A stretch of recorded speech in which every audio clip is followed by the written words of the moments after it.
चंद्रशेखर जी को मुख्यमंत्री डिक्लेयर कर रहे हैं, अभी हम सब दे देंगे कि हम 10 ही लड़ेंगे। कहे तो है कि नहीं बात सही भाई? हम कह रहे हैं कि चंद्रशेखर भाई को आप मुख्यमंत्री बनाइए, तो श्योर जीत जाएंगे हम, इसमें कोई दो राय नहीं है, कोई दो राय नहीं है। जी आपने कांग्रेस पार्टी को छोड़कर आज़ाद समाज पार्टी ज्वाइन किया है, तो क्या कारण है और क्या देखते हुए आपने आज़ाद समाज पार्टी को ज्वाइन किया? क्योंकि बहुजन समाज पार्टी हम लोगों ने बनाई थी, लगाव था, समझे नहीं आप?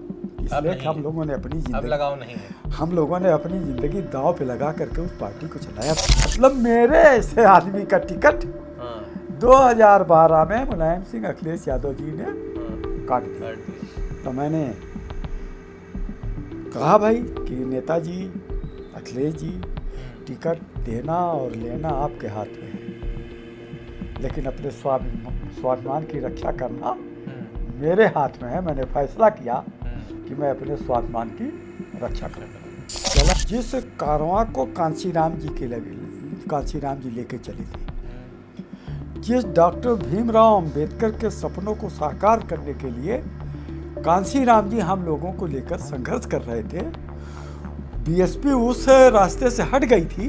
लेकिन चंद्रशेखर आज़ाद जब आए तो मुझे ये लगा कि वो पुराना मिशन, जिस मिशन को डॉक्टर भीमराव अंबेडकर लेके चले थे, उनके सपने को साकार करने के लिए कांशीराम जी ने संघर्ष किया था, उसी संघर्ष को अब ये आज़ाद समाज पार्टी के राष्ट्रीय अध्यक्ष सांसद चंद्रशेखर भाई लेके बढ़े।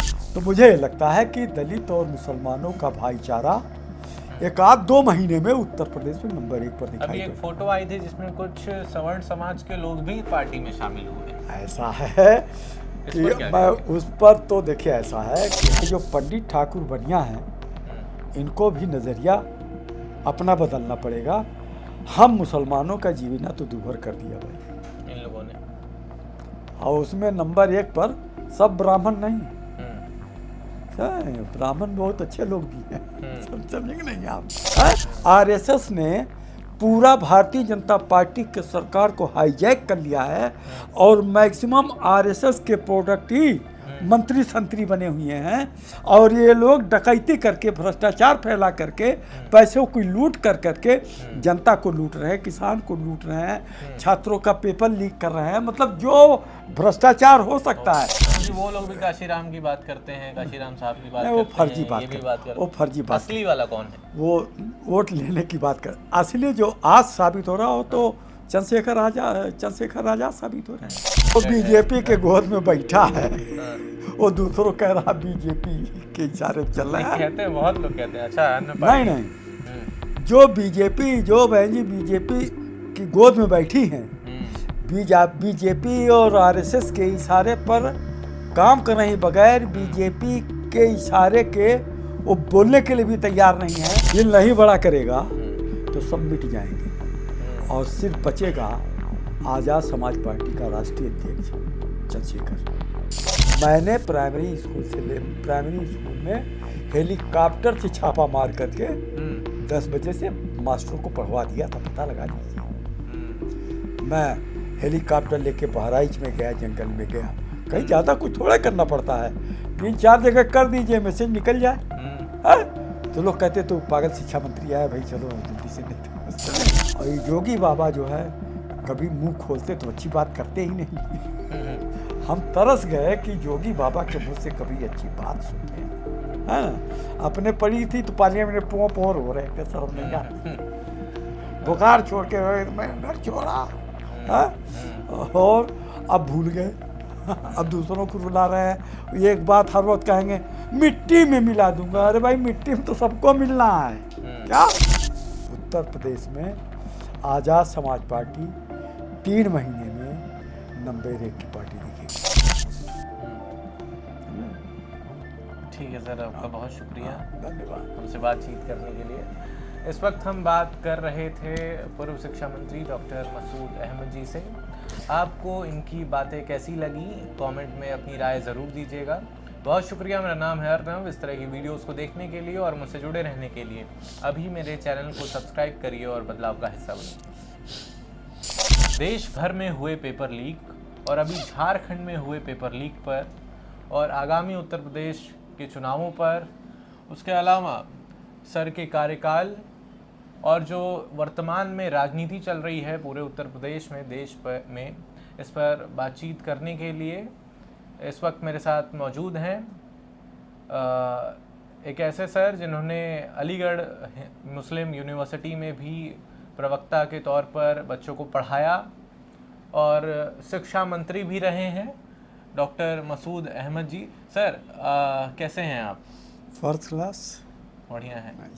अच्छा, अभी आपने कांग्रेस पार्टी को छोड़कर आज़ाद समाज पार्टी ज्वाइन किया है, तो क्या कारण है और क्या देखते हुए आपने आज़ाद समाज पार्टी को ज्वाइन किया है? देखिए, ऐसा है कि जो मैं राजनीति में आया तो पूरे राजनीति का मैंने अध्ययन किया जी। अध्ययन करने के बाद मुझको एक आदमी मिले, कांशीराम जी। कांशीराम जी नाम के एक आदमी मिले और उनकी विचारधारा मुझे पसंद आई, इसलिए कि उन्होंने समाज के सभी तबकों को उनकी आबादी के अनुपात में हिस्सेदारी लेने देने की बात की। तो उस ज़माने में कांग्रेस की सरकार हुआ करती थी, मैं देख रहा था कि कांग्रेस की सरकार में भी बेईमानियाँ होती थी, लोगों को उनका हिस्सा नहीं मिलता था, भेदभाव होता था। तो मैंने कांशीराम जी के साथ काम करना शुरू किया। तब बीएसपी नहीं थी, वामसेफ DS4 थी। फिर उसके बाद उनके साथ मिलकर के संघर्ष किया। कांशीराम जी यूँ कह सकते हैं कि हमारे गुरु, मतलब गुरु और शिष्य का जो व्यवहार होता है, गुरु और चेले का व्यवहार, वो संबंध था। कांशीराम जी ने बहुत प्यार दिया, बहुत मानते थे मुझको और बहुत जम के काम लिया। संघर्ष करते करते करते वो वक्त आया, सरकार बनी और कांशीराम जी ने मुझको शिक्षा मंत्री बनने का मौका दिया और फ्री हैंडेड हम लोगों ने काम करना शुरू किया। कुछ दिन तक तो बहुत अच्छा चला, लेकिन मायावती जी भी कांशीराम जी के खास लोगों में थी, जो एक खास लोगों का एक ग्रुप था। उसमें हम थे, RK चौधरी थे, राज बहादुर जी थे, राम लखन वर्मा जी थे और भी अन्य लोग थे। उसमें मायावती जी भी थी। मायावती जी का जो दखल है उसकी वजह से और उनको थोड़ा उत्तर प्रदेश का मुख्यमंत्री बनने की ख्वाहिश पैदा हुई और उसमें उन्होंने जल्दबाजी दिखाई और बीजेपी वालों ने मौका दिया। मेरे ख्याल से सरकार बनने के दो ही महीने बाद ये काम शुरू हो गया। अंदर खाने उनकी बातचीत शुरू हो गई और उसके बाद घटनाक्रम बदलते गए, बनते गए और एक दिन मौका ऐसा आ ही गया कि सरकार गिर गई। मायावती जी मुख्यमंत्री की दावेदार बन के सामने आ गई। कांशीराम जी भारतीय जनता पार्टी से मिलकर के सरकार नहीं बनाना चाहते थे, लेकिन वो किन हालात में कैसे मायावती जी मुख्यमंत्री बन गई और मेरे ख्याल से उसके बाद 2 बार और वो बीजेपी से हाथ मिला करके सरकार बनाई और चलाई। तो कहने का मतलब यह है, लेकिन और चौथी बार अकेले दम पर बनाया। लेकिन जो चौथी बार सरकार बनी तो उसमें मायावती जी डॉक्टर भीमराव अंबेडकर के जो सिद्धांत थे, जो विचारधारा थी, जो उनका सपना था, उसको तोड़ करके, मतलब डॉक्टर भीमराव अंबेडकर के बताए हुए रास्ते पर ना चल करके उसके इतर चलना शुरू कर दिया। तो जाहिर सी बात है, कब तक चलेगा? जो पार्टी डॉक्टर भीमराव अंबेडकर के विचारधारा पर बनी हुई थी और कांशीराम जी उस जो डॉक्टर भीमराव अंबेडकर का सपना था उसको साकार करने के लिए रात दिन संघर्ष कर रहे थे, अगर उन्हीं सपनों को पीछे करके सिर्फ सत्ता की चाहत के लिए लड़ाई शुरू कर दी जाए तो क्या होगा? नतीजा ये हुआ कि चौथी बार सरकार के बाद जब नारा लगा ब्रह्मा विष्णु महेश हैं, हाथी नहीं गणेश है, ब्रह्मा विष्णु महेश है, और मुझे लगता है कि भारतीय जनता पार्टी ने सतीश चंद्र मिश्रा जी को में प्लांट किया। और अभी जो फोटो देखा है उनका, एक फ़ोटो भारतीय जनता पार्टी जो उनकी अंतरंग मीटिंग हुई है उसमें वो दिखाई पड़े हैं, तो हम लोग उसी वक्त समझ गए थे। मैं तो बहुत पहले चला आया था। और बहन जी ने वन बाय वन जितने पुराने लोग थे जो कांशीराम जी के सहयोगी रहे, जिन लोगों ने सड़कों पर उतर करके संघर्ष किया, उन अपना सब कुछ दांव पे लगा दिया, उन सब को पार्टी से निकाल दिया। तो बगैर नेता को तो पार्टी चलेगी नहीं। नेता गायब। और बाकी आप जानते हैं टिकटों के बारे में क्या हो रहा था। पता चला कि ये टिकट लेके आए, कोई दूसरा पहुंच गया, इनका कट गया, उसको मिल गया। फिर कोई और पहुंच गया, इनका टिकट कट गया, उनको मिल गया। नतीजा यह है कि जनता में इसके खिलाफ आक्रोश पैदा हुआ। किस आधार पर मिल जाता था टिकट, कैसे? अब वो तो सब जानते हैं, वो तो सब जानते हैं कि लोगों का कहना है, मैंने तो देखा नहीं, लोगों का कहना है कि रेट था भाई, कि अगर पता चला इन्होंने 1 करोड़ दे दिया, उसके बाद दूसरा पहुंचा 1.5 करोड़ दे दिया। अभी 1 साल तक बंदूक और गाड़ी घोड़ा लेके घूम रहे थे, हाबा काबा, पता चला इनका टिकट कट गया। अब जो इनके समर्थक थे वो नाराज हो गए। दूसरा जो आ गया, पता चला 6 महीना वो बंदूक राइफल और गाड़ी घोड़ा लेके वो चला। फिर कोई तीसरा पहुंच गया, उसने 3 करोड़ दे दिया, तो पता चला टिकट उसका हो गया। अभी एक स्टिंग ऑपरेशन भी हुआ है बसपा के प्रदेश अध्यक्ष जो हैं विश्वनाथ पाल, उनका, जिसमें वो रेट बता रहे हैं, कह रहे हैं कि 3 लाख मिलने के, इतने करोड़ टिकट के, इतने देंगे तो कंफर्म होगा, इतने देंगे तो बात चलेगी, शुरू होगी, इस तरह की मतलब बातें उसमें हो रही थी। मुझे इस पर कोई ऐतराज़ नहीं, क्या कर रही थी क्या नहीं कर रही थी, क्योंकि बहुजन समाज पार्टी हम लोगों ने बनाई थी, लगाव था, समझे नहीं आप? इसलिए हम लोगों ने अपनी जिंदगी, लगाव नहीं है, हम लोगों ने अपनी ज़िंदगी दांव पे लगा करके उस पार्टी को चलाया था। और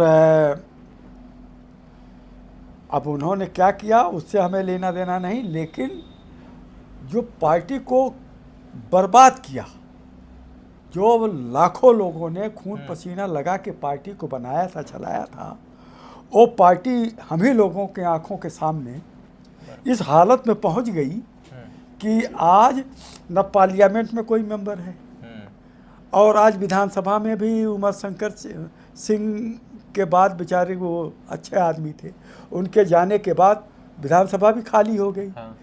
जो पार्टी 4 बार उत्तर प्रदेश की सत्ता में रही हो, जो नेता मुख्यमंत्री रहा हो, आज मतलब एक विधायक के लिए तरस रही है। इसको तो ये बर्बाद नहीं हुई बल्कि बर्बाद किया गया, समझे? बर्बाद हो गई ये पार्टी। अब हम तो सपा में भी रहे, मुलायम और अखिलेश सिंह ने हमको टिकट दिया। मुलायम सिंह यादव जी हमको घर से पकड़ के ले गए। 2011 में हमारा टिकट हुआ। 1 साल हम टहले, मेहनत किया, और इलेक्शन के 1 हफ्ते पहले उन्होंने हमारा टिकट काट दिया। मैं आज तक नहीं जान पाया क्यों काट दिया। मुलायम सिंह मतलब मेरे ऐसे आदमी का टिकट 2012 में मुलायम सिंह अखिलेश यादव जी ने काट दिया। तो मैंने कहा भाई कि नेताजी, अखिलेश जी, टिकट देना और लेना आपके हाथ में है, लेकिन अपने स्वाभिमान की रक्षा करना मेरे हाथ में है। मैंने फैसला किया कि मैं अपने स्वाभिमान की रक्षा करूँगा। चला आया। फिर उसके बाद जो है चौधरी अजीत सिंह मेरे जब ये बीजेपी में जाने की इनकी नहीं, चौधरी अजीत सिंह मेरे पास आए। अच्छा। चौधरी अजीत सिंह जी अच्छे आदमी थे। वो मेरे पास लोगों को भेजा, खुद उन्होंने बुलवाया, हमारी उनकी मुलाकात हुई। उन्होंने जब पार्टी में शामिल कर लिया ज़बरदस्ती हाथ पकड़ के, उन्होंने मुझको प्रदेश अध्यक्ष बनाया आरएलडी में। सपा और आरएलडी का गठबंधन हुआ। मेरा टिकट टांडा से फाइनल हुआ, वहाँ भी फाइनल हुआ। अब पता नहीं क्या बात है, अखिलेश जी को क्या था, फिर मेरा टिकट काट दिया। अच्छा। अब जब वहाँ टिकट काट दिया। ये 2022 में हुआ। हाँ 2022 में, मतलब 12 में नेताजी ने काटा टिकट फाइनल करके, और फिर 22 में अब पता नहीं नेताजी ने काटा कि अखिलेश जी ने काटा। है ना, इसलिए उस जमाने में अखिलेश यादव जी की भी चलने लगी थी। तो मैं तो दोनों आदमी को शामिल करूंगा, है ना। 2022 में अखिलेश जी ने टिकट काट दिया। तो बहरहाल मैं पार्टी में रहा। उसके बाद जो है जैन जी बीजेपी की तरफ जाने लगे। तो मैंने उनके साथ बीजेपी में जाना मुनासिब नहीं समझा। मैंने वो पार्टी छोड़ दिया। आरएलडी छोड़ दिया। जब छोड़ दिया तो प्रियंका जी ने संदीप सिंह जी को मेरे पास भेजा। संदीप सिंह जी आए और उन्होंने आश्वासन दिया, अपना कहा सुना कि चलिए आपकी ज़रूरत है, आपका मान सम्मान सुरक्षित रहेगा, ये होगा। जैसे आश्वासन दिया जाता है मैं चला गया। मैं दूसरे की बातों पर थोड़ा यकीन करता हूँ। क्या दूसरे की बातों पर यकीन करते हैं? मैं धोखा देता नहीं, धोखा खाता हूँ। क्या इसीलिए आपका टिकट भी कटा गया, है ना। तो जब मैं चला गया कांग्रेस में, संदीप सिंह जी ने कहा था कि मैंने उनसे कहा था कि भाई मुझको कुछ नहीं, मैं काम करना चाहता हूँ और आप मुझको राष्ट्रीय सचिव। तो उन्होंने कहा कि राष्ट्रीय सचिव कोई बड़ी बात नहीं है ना, बहुत कुछ होगा। मैं चला गया। राहुल गांधी जी अच्छी अच्छी बात कर रहे थे, है ना। थोड़ा एक है फिगर है, राहुल गांधी जी अच्छे आदमी हैं, ईमानदार आदमी, इसमें कोई दो राय नहीं है। लेकिन जब मैं वहाँ पहुँचा तो मैंने देखा कि राहुल जी वहाँ चाहे जो कुछ कहें, और राहुल जी भी कहते हैं ना उनके यहाँ बहुत सिली पर्सन है, कोई ढकी छुपी बात थोड़ा है। तो मैंने ये देखा कि कांग्रेस दफ्तर में आरएसएस की विचारधारा के लोग भरे हुए हैं, समझे नहीं, वो भरे हुए हैं। और उसके पहले उन्होंने खाबड़ी को प्रदेश अध्यक्ष बनाया था। खाबड़ी दलित थे उस ज़माने में, पिछड़े दलित और मुसलमान बड़ी संख्या में पार्टी में शामिल हुए थे। पता नहीं कैसे इन्हीं लोगों ने साजिश करके उसको हटवा दिया और आ गए अध्यक्ष।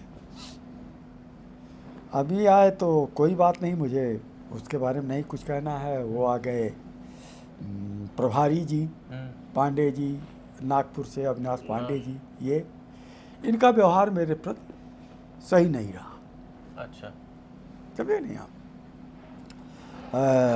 हालांकि मैं तब भी इज्जत करता था, अभी इज्जत कर रहा हूँ, लेकिन पता नहीं क्यों। तो उसी वक्त में ये चंद्रशेखर जी सामने आए।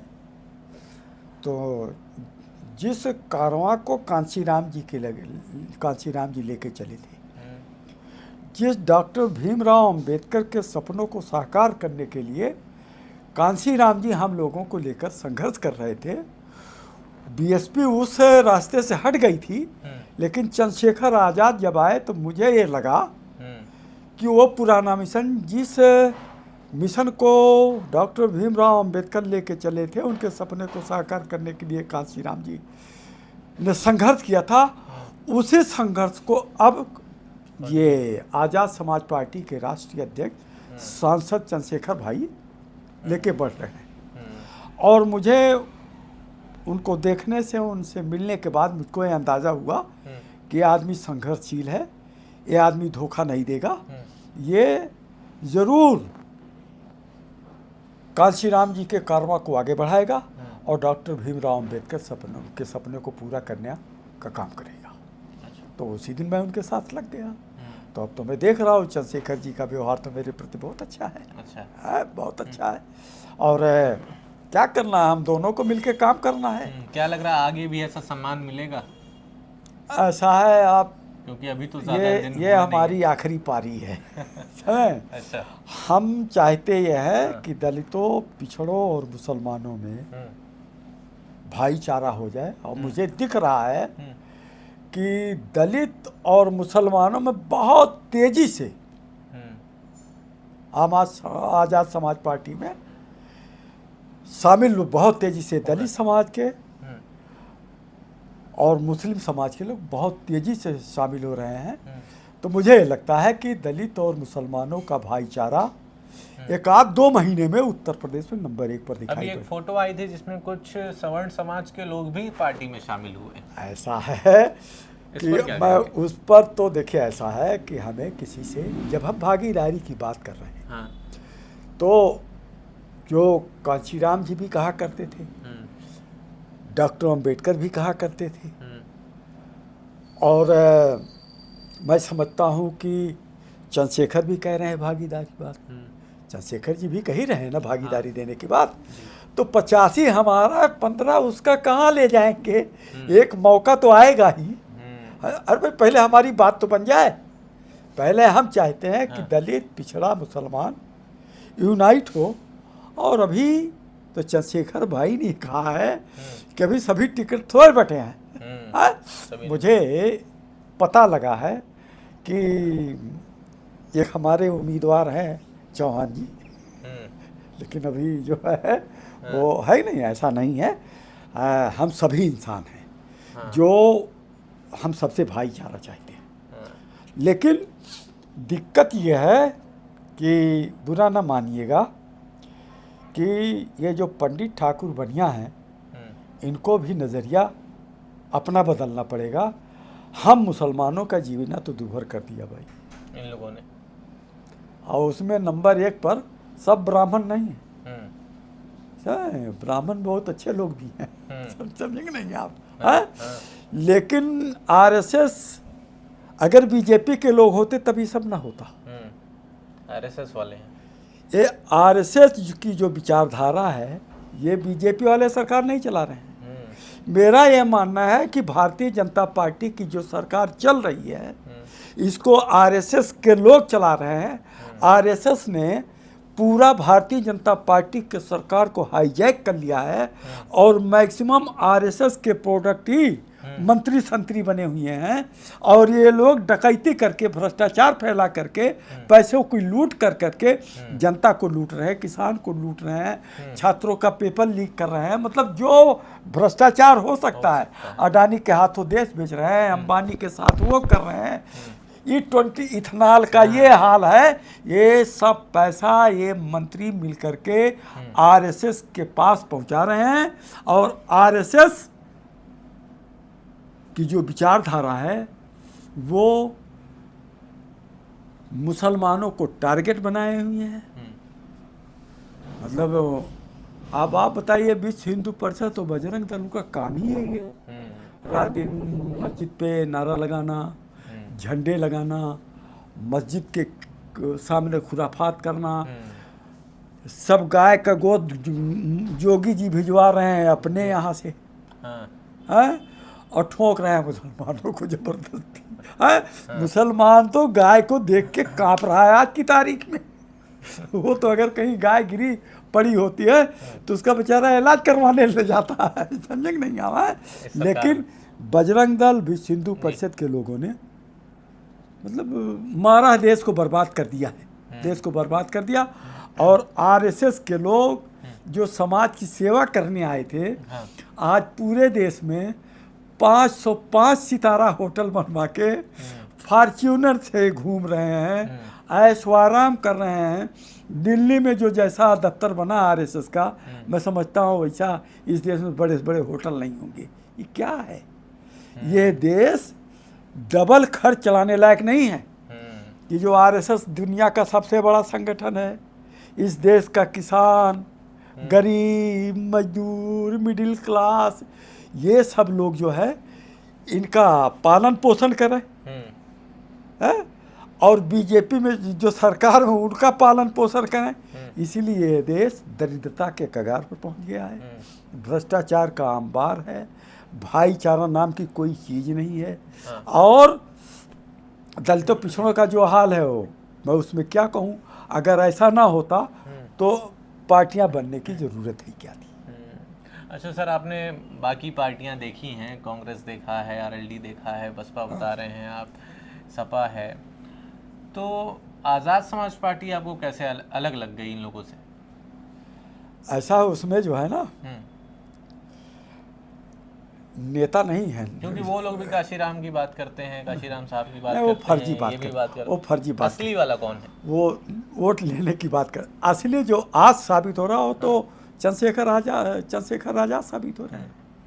आज की तारीख में सही माने में कांशीराम का अगर कोई वारिस है तो आज़ाद समाज पार्टी के राष्ट्रीय अध्यक्ष चंद्रशेखर भाई है। बहन जी तो कहती हैं कि ये लोग, या बसपा के नेता कहते हैं कि चंद्रशेखर आजाद बीजेपी द्वारा फंडेड हैं, जो बीजेपी के गोद में बैठा है वो दूसरों कह रहा बीजेपी के इशारे पे चल रहा है। कहते हैं, बहुत लोग कहते हैं। अच्छा, अन्य नहीं, जो बहन जी बीजेपी की गोद में बैठी हैं, बीजेपी और आरएसएस के इशारे पर काम कर रही, बगैर बीजेपी के इशारे के वो बोलने के लिए भी तैयार नहीं है।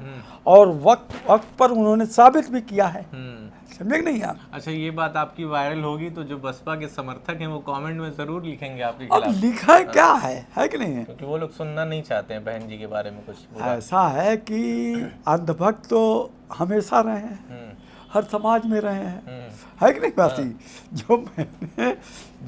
जो मैंने ब्राह्मणों के बारे में कहा, इसलिए एक डॉक्टर राम मनोहर लोहिया ने कहा था, है ना, कि मंद बुद्धि ब्राह्मण, लंठ ठाकुर और दाढ़ीमार बनिया, ये आरएसएस में है।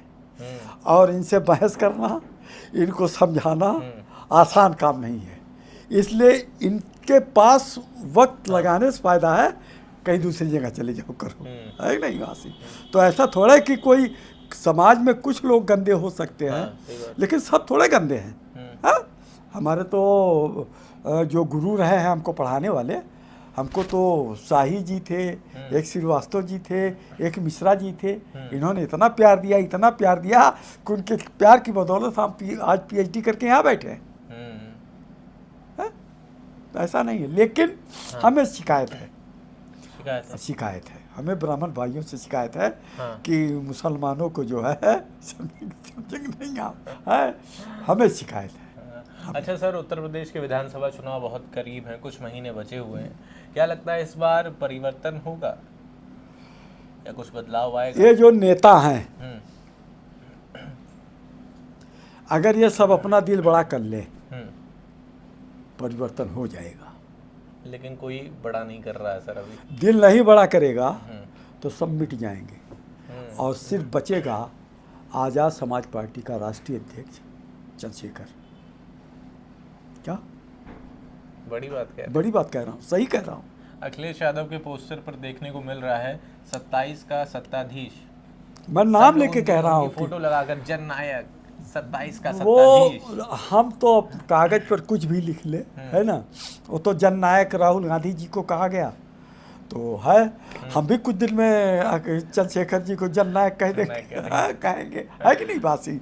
अभी एक आध महीने बाद, 2 महीने बाद कहेंगे। अखिलेश यादव सर, अखिलेश यादव आपको कैसे नेता लगते हैं? ऐसा है कि मैं उस पर नहीं जाना चाहता, मैं कौन होता हूँ जब उनकी पार्टी में नहीं। लेकिन अच्छा, मैं इतना कहना चाहूँगा सभी नेताओं को, राहुल गांधी जी से भी,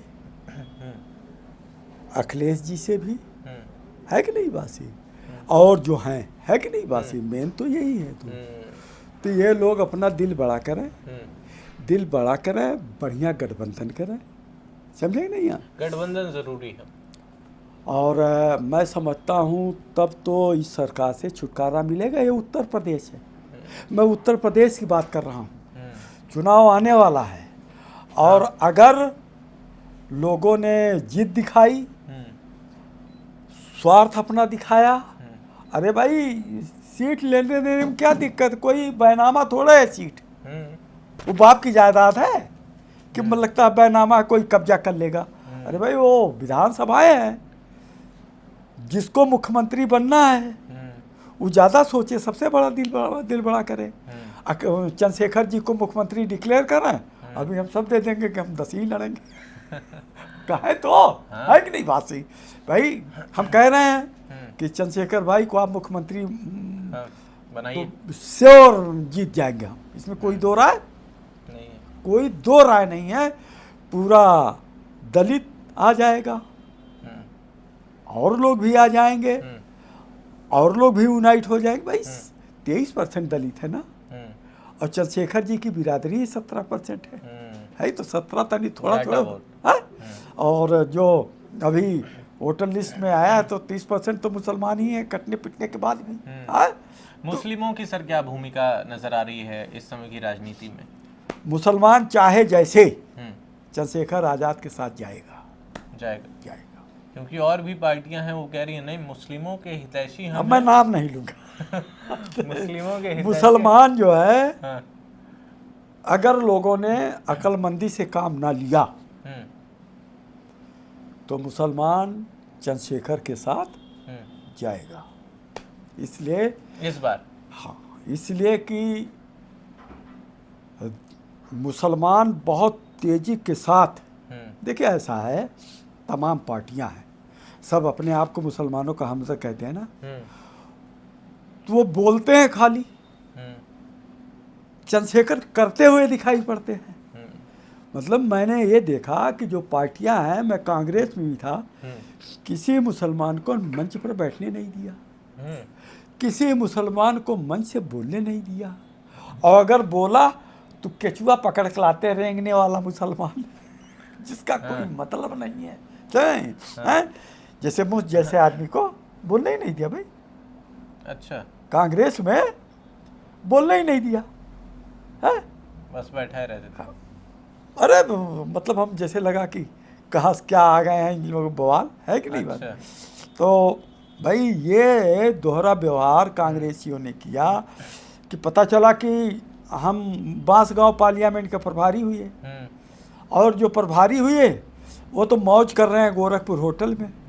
हम अपनी गाड़ी, अपना तेल, अपना ड्राइवर, अपना पैसा, अपना खाना, अपना होटल अपने जेब से खर्च कर रहे हैं। ये दोहरा रवैया नहीं तो और क्या है? बाकी सबको आप जो है मलाई खिला रहे हो, पूरा खर्चा दे रहे हो, और मैं अपना खर्च कर रहा हूँ, तो अच्छा लगेगा क्या? ये कांग्रेसियों ने व्यवहार किया है, समझे? तो ऐसे थोड़े आया हूँ। तो मैं जानता हूँ कि चंद्रशेखर इस चुनाव में बहुत बड़ा रोल प्ले करने जा रहा है। अच्छा, बहुत ही बड़ा। अच्छा सर, आप उत्तर प्रदेश सरकार में शिक्षा मंत्री भी रहे हैं, तो वर्तमान के शिक्षा मंत्री के कार्यों और अपने कार्यों को आप किस तरह मापते हैं? कुछ हो ही नहीं रहा, अब तो शिक्षा मतलब कुछ रह ही नहीं गया। हाँ। भाई ऐसा है, हम लोगों ने स्कूल खोले, मास्टरों की भर्ती हुई, और मैंने प्राइमरी स्कूल में हेलीकॉप्टर से छापा मार करके 10 बजे से मास्टरों को पढ़वा दिया था, पता लगा लीजिए। मैं हेलीकॉप्टर लेके बहराइच में गया, जंगल में गया, कहीं ज़्यादा कुछ थोड़ा करना पड़ता है, 3-4 जगह कर दीजिए, मैसेज निकल जाए। है? तो लोग कहते तो पागल शिक्षा मंत्री आया, भाई चलो जल्दी से, नहीं तो चले। क्या किस्सा था ये वाला हेलीकॉप्टर वाला जो आप बता रहे हैं? नहीं, ये तो 2-3 किस्से हैं, है कि नहीं? हासिल कोई एक बताइए। भाई हेलीकॉप्टर से गए, उतार दिया, और अपना BSA ले लिए, या अकेले ही निकल लिए। कहाँ गए थे ये? कोई एक? बहराइच गए, इधर भी गए, गभाना गए, अलीगढ़, है कि नहीं बात सही? तो भाई 40-50 स्कूल में घुस गए, और 10-10 को सस्पेंड कर दिया। है ना। बड़ा मैसेज गया होगा सर उस तो जब वो अखबार में आ गया हाँ कि आज माननीय शिक्षा मंत्री जी यहाँ गए और इतने सस्पेंड हो गए, तो एक जगह मैसेज नहीं पहुंचता है, वो फ्रंट लाइन बनती थी ना, बड़ी खबर हो जाएगी, तो बड़ी खबर हो जाती थी। तो फटाफट भाई कौन आया है कि नहीं, बस ही कैसे हुआ। तो हमने कहा कह देते थे कि इतना नहीं, इनको बर्खास्त भी करना है, डराने के लिए बर्खास्त किसी को नहीं किया, बर्खास्त किसी को नहीं किया, बल्कि डराने के लिए कि वो लोग अच्छा जब हमने इस्तीफा दिया तो बाकी सबको बहाल करके आ गए। लेकिन खौफ तो होना चाहिए ना। और उनको कायल भी करते थे, भाई आप तनख्वाह ले रहे हो, पढ़ाओ मेरे भाई, पढ़ाओ। और बीएसए और ये जो डिप्टी साहब होते हैं सबको एक्टिवेट किया, जब हम करेंगे तो सब करेंगे, है ना। और आज ये भारतीय जनता पार्टी की सरकार आरएसएस की विचारधारा से प्रभावित होकर के कॉलेज और स्कूल बंद रख कर रही खोलने के बजाय 69,000 तब नहीं भर्ती हुई, अब तक 68,000 अब भर्ती नहीं। कैसे किसी प्राइमरी स्कूल में एक मास्टर है? अरे आप बताइए, 98,000 स्कूल बंद हो गए, प्राइमरी स्कूल बंद हुई है। मतलब स्कूल खुलने चाहिए कि स्कूल बंद होने चाहिए? इसका मतलब यह है कि भारतीय जनता पार्टी की सरकार जानबूझ करके साजिश के तहत दलितों, पिछड़ों और मुसलमानों में या गरीबों में कह लीजिए कि शिक्षा समाप्त करना चाहती है, जानबूझ करके, समझे। इसलिए जितने अशिक्षित रहेंगे तो इनके यहाँ दारू पी के मुर्गा खा के नारा लगाएंगे, मस्जिद के सामने झंडा लहराएंगे, ये जो चाहेंगे वहाँ दौड़ाएंगे। ये जानबूझ के साजिश के तहत ये कर रहे हैं। अभी तो 69,000 शिक्षक भर्ती में जो अभ्यर्थी थे उन लोगों ने संदीप सिंह, जो इस समय बेसिक शिक्षा मंत्री, उनका आवास घिराव करने का भी प्रयास किया, लेकिन संदीप सिंह मिले नहीं। ऐसा है ना, वो मिलने आए, छात्रों को डिटेन करके इको गार्डन भेज दिया गया जो अभ्यर्थी थे। ऐसा है, ये जो छात्रों का आंदोलन हुआ है ना जंतर मंतर पे, अब ये सड़ गए हैं क्या? सड़ गए, अब ये सड़ गए हैं, अभी दुर्गंध आने लगी है, समझे नहीं आप। इनको किसी की फिक्र थी ही नहीं, ये समझ रहे थे कि हिंदू मुसलमान करके और वोट चोरी कर करके, धांधली करके, भाई इसमें कोई दो राय नहीं है। ईवीएम से तो वोट चोरी कर ही रहे थे, वरना बंगाल कोई हारने का कोई प्रश्न ही नहीं था। बंगाल को वहाँ तो मतलब वहाँ से साबित हो गया कि ये जब तक ईवीएम रहेगी तब तक इनको हराना मुश्किल है। इन्होंने किसानों को मतलब बताइए, किसानों के ऊपर लाठीचार्ज करवाया, उनके कांटे बिछाए, फिर उसके बाद क्या क्या नहीं किया, और दुर्गति हो गई उनकी, बेचारे जो है वो 750 मर गए। इन्होंने कोई परवाह नहीं किया।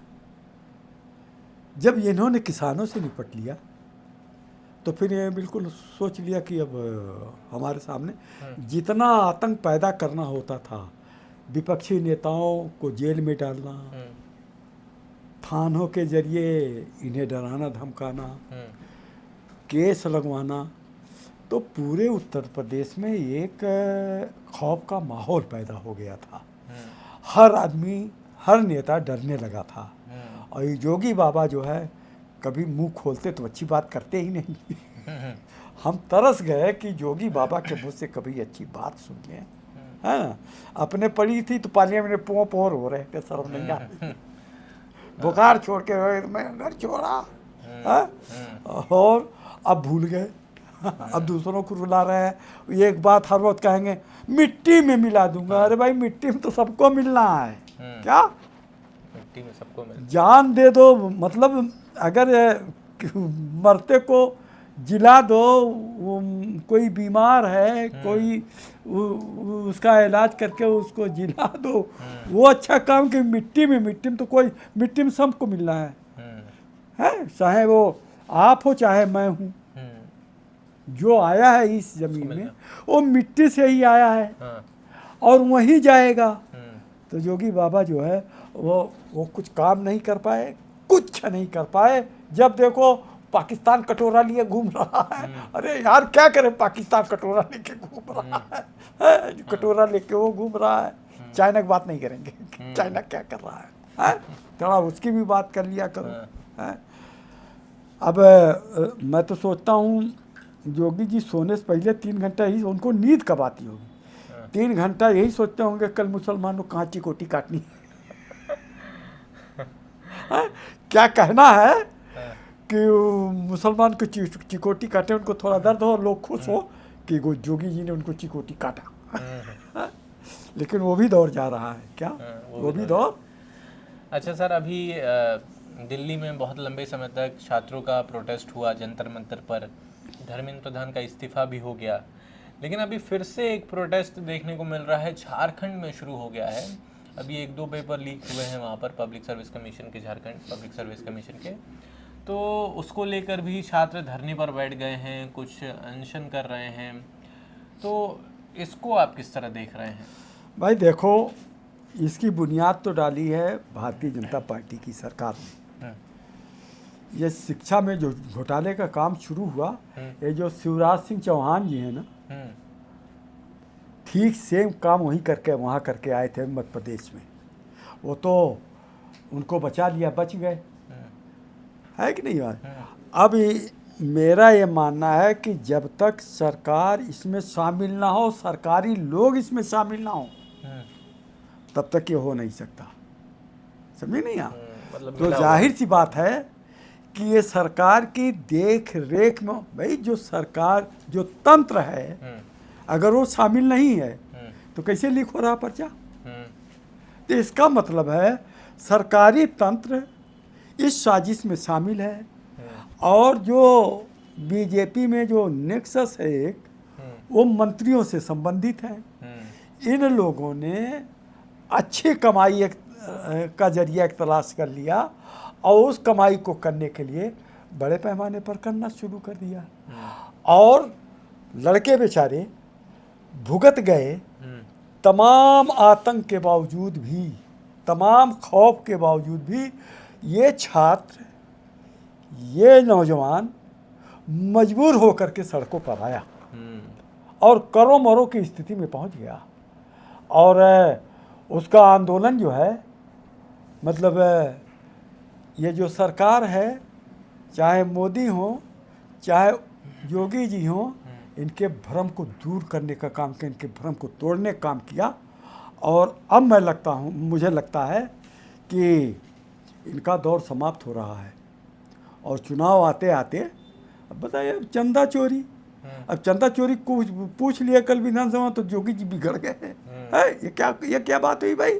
अरे तुम जवाब दो, तुम बिगड़ क्यों रहे हो भाई कि उसमें ये नहीं वो नहीं है। तो और यही नहीं, बहुत सारी जगह जो है चोरी हो रही है, तमाम मंदिरों में। और मेरा तो कोई लेना देना नहीं, लेकिन ये एक मतलब मॉरल की बात है कि नहीं? बात सही, ये मॉरल की बात है, नहीं होना चाहिए। और दुख के साथ ये कहना पड़ रहा है कि हम तो रामचंद्र जी के खानदान के हैं यार वहाँ चोरी हुई और आरएसएस के लोगों ने चोरी की।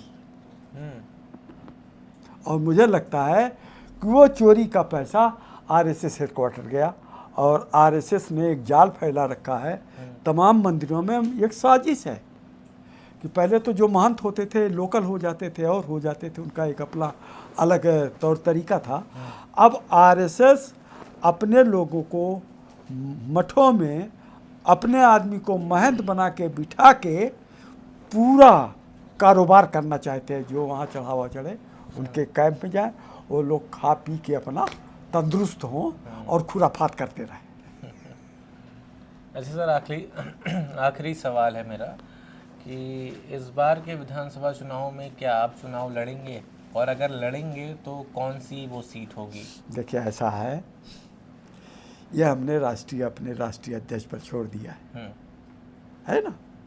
नहीं, फिर भी आपकी तरफ से कुछ तैयारी चल रही होगी? नहीं, हमें तैयारी करने की ज़रूरत नहीं है। हम पहले ही इतना कर चुके अपनी पार्टी बना करके कि पूरे उत्तर प्रदेश में 50 विधानसभा ऐसी जहाँ बच्चा जानता है ना। तो ये चुनाव लड़ने का ना लड़ने का मैंने ये फैसला जो आज़ाद समाज पार्टी के राष्ट्रीय अध्यक्ष है चंद्रशेखर जी, उनके ऊपर छोड़ दिया है कि हमको लड़ाना है कि लड़ना है कि लड़ते हुए लड़ाना है कि नहीं वैसे। तो ये फैसला करेंगे। यहाँ तो पहले तो पार्टी 3 महीने में नंबर 1 पर पहुँचा दे भाई। उत्तर प्रदेश में आज़ाद समाज पार्टी 3 महीने में नंबर 1 की पार्टी दिखेगी। ठीक है सर, आपका बहुत शुक्रिया, धन्यवाद हमसे बातचीत करने के लिए। इस वक्त हम बात कर रहे थे पूर्व शिक्षा मंत्री डॉक्टर मसूद अहमद जी से। आपको इनकी बातें कैसी लगी, कमेंट में अपनी राय ज़रूर दीजिएगा। बहुत शुक्रिया। मेरा नाम है अर्नव। इस तरह की वीडियोस को देखने के लिए और मुझसे जुड़े रहने के लिए अभी मेरे चैनल को सब्सक्राइब करिए और बदलाव का हिस्सा बनिए।